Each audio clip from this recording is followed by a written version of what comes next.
Everyone, welcome back to the channel. This is Asnahan and hope you all are doing well. Yes, today I'm going to start the next part of your chapter 3, that is water resources.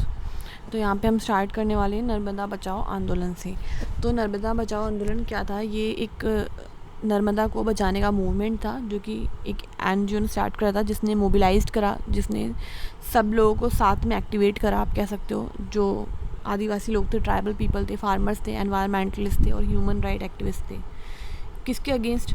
Sardar Sarovar dam जो बन रहा था उसके खिलाफ लोग जो है आप कह सकते हो आंदोलन कर रहे थे। Being build across the Narmada river, ये डैम बन रहा था नर्मदा रिवर के ऊपर गुजरात में, और इसका मेन फोकस जो था वो एनवायरमेंटल इश्यूज़ थे, ट्री से रिलेटेड। क्योंकि जब ये डैम बनता तो बहुत सारे जो ट्रीज़ थे वो पानी के अंदर डूब जाते हैं, डैम के अंदर चले जाते। Recently it has refocus the aim to enable poor citizen specially the oustees to get full rehabilitation facilities from the government. और अभी जो है इसने फिर से फोकस करा कि भाई जितने भी गरीब लोग हैं उन सबको फिर से रहने की जगह मिलनी चाहिए, कि उनको उनकी जगह छोड़नी पड़ी थी इस डैम के बनने से। People felt that their suffering would not be in vain, लोगों को लगा जो वो सब कर रहे हैं वो सब ज़ाया या वेस्ट नहीं होगा। Accepted the trauma of displacement believing in the promise of irrigated fields and plentiful harvest. क्योंकि उनसे ये वादा करा गया कि डैम बनने के बाद उनकी ज़मीनों को जो है पानी मिलेगा और बहुत ढेर सारी वो खेती कर पाएंगे। So often the survivors of Rihand told us that they accepted their suffering as sacrifice. तो इसलिए उन लोग वहाँ के लोगों ने बताया कि उन्होंने इस चीज़ को एक्सेप्ट कर लिया और अपने आप को अपनी जगह छोड़ के कहीं और रहना मंजूर कर लिया, क्योंकि इससे उनके देश का कुछ भला होने वाला था, उन्हें ये बताया गया। But now after 30 bitter years of being adrift, their livelihood having even been more precious, they keep asking, are we the only one chosen to make sacrifice for the nation? तो अब जबकि इसे 30 के करीब साल हो चुके हैं और उनका लाइवलीहुड में कोई मतलब चेंज नहीं आया, वो उनकी ज़िंदगी भी कीमती है, मतलब बहुत ज़्यादा और बेकार हो गई, आप कह सकते हो। उनसे अच्छाई का वादा किया गया पर ज़िंदगी उनकी बर्बाद हो गई। तो वो ये सवाल कर रहे हैं आज, क्या हम ही थे नेशन के लिए कुर्बानी देने के लिए, सेक्रीफाइस करने के लिए? हमें ही क्यों चूज़ करा गया? हमें ही क्यों हमारी जगह से हटाया गया? Now irrigation has also change the cropping pattern of many reasons. Irrigation की वजह से जो क्रॉपिंग पैटर्न था बहुत सी जगह का वो बदल गया, क्योंकि लोग कहीं पे ज़्यादा कहीं पे कम पानी मिलने लगा। With farmers shifting to water intensive and commercial crops, बहुत से लोग ऐसे क्रॉप्स में चले गए जहाँ पानी की ज़्यादा ज़रूरत होती है, जो कमर्शियल क्रॉप्स होते हैं। This has great ecological consequences like salinization of the soil. तो इससे बहुत से इकोलॉजिकल परेशानियाँ आई, जैसे कि सॉइल सैलिनाइजेशन होने लगा, क्वालिटी ख़राब होने लगी। At the same time it has transform the social landscape, और जो सोशल लैंडस्केप था वो भी बदलने लगा। That is increasing the social gap between the richer land owners and the landless poor. तो जो अमीर था वो अमीर होता गया, जो गरीब था वो और गरीब होता गया, और ये गैप जो था अमीर गरीब का वो बढ़ गया। As we can see the dams did create conflicts between people wanting different uses and benefits from the same water resources.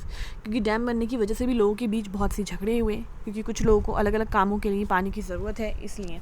ठीक है। In Gujarat the Sabarmati basin farmers were agitated and almost caused a riot over the higher priority given to the water supply in urban areas.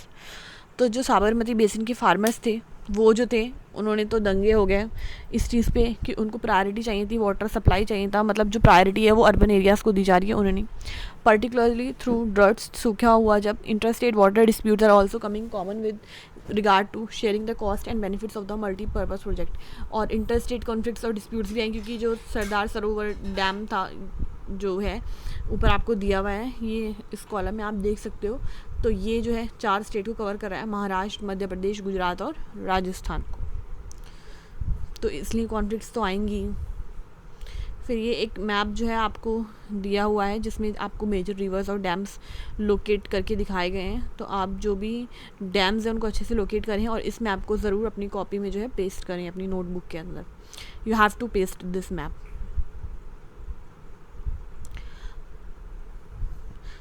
Most of the objections to the project arose due to their failure to achieve the purposes for which they were built. तो बहुत से objections जो थे project के ऊपर वो arouse हुए, क्योंकि जो फेलियर हो गया, मतलब पर्पस जिस पर्पस के लिए बनाया गया वो पर्पस अचीव नहीं हुआ। डैम को जो बनाया गया तो सोच के वो काम उन्होंने नहीं करा ठीक से। Ironically the dams that were constructed to control floods have triggered flood. कई बार जो डैम्स बनाए गए थे फ्लड को कंट्रोल करने के लिए, बाढ़ को कंट्रोल करके, उनकी वजह से बाढ़ आई due to sedimentation in the reservoir. क्यों? रिजर्वायर में अब नीचे सेडिमेंटेशन हो गया, सारे पत्थर आके जमा हो गए, तो पानी कहाँ जाएगा? पानी तो वापस से ऊपर आएगा।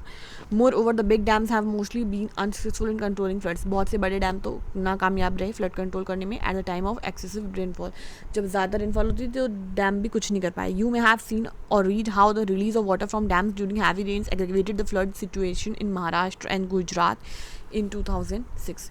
कह रहे हैं आपको याद होगा जब बहुत ज़्यादा बारिश हुई थी तो पानी छोड़ा गया था डैम से और उसके बाद जो है फ्लड आ गया था महाराष्ट्र और गुजरात में.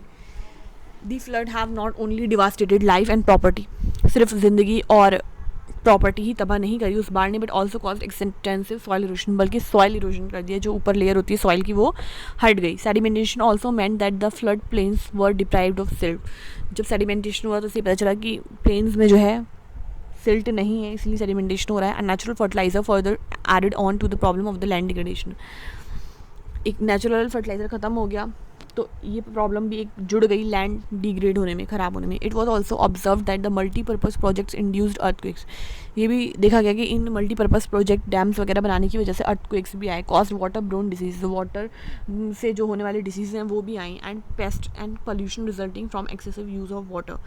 और जब गंदा करा गया पानी को तो पेस्ट डाले गए पानी के अंदर, तो उससे भी जो पानी है वो क्या हो गया, ख़राब हो गया आप कह सकते हैं. ऐसी चीज़ों को यूज़ करना पड़ा. तो ये आपको एक पिक्चर दी हुई है फ्लड्स की.